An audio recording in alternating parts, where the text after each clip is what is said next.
అమరావతిలో హోం మంత్రి అనితతో వైఎస్ సునీత భేటీ అయ్యారు. వివేక హత్యపై వివరణ ఇచ్చారు. హోం మంత్రి అనితను వైఎస్ వివేక కుమార్తె సునీత కలిశారు. తన తండ్రి హత్య కేసులో జరిగిన అన్యాయంపై అనితకు ఆమె వివరించారు. ప్రస్తుతం సీబీఐ విచారణలో ఉన్న కేసుకు సంబంధించి సంపూర్ణ సహకారం ఉంటుందని అనిత భరోసా ఇచ్చారు.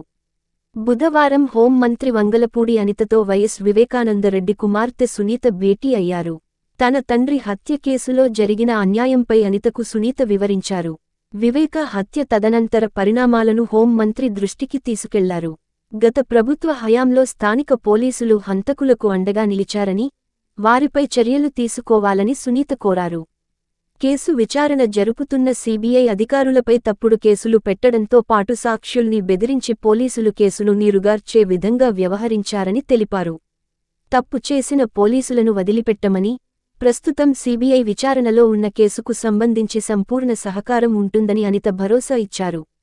దోషులకు శిక్ష పడేలా చూసేందుకు ప్రభుత్వం చిత్తశుద్ధితో పని చేస్తుందని, తప్పు చేసిన పోలీసులను వదిలిపెట్టమని అనిత స్పష్టం చేశారు.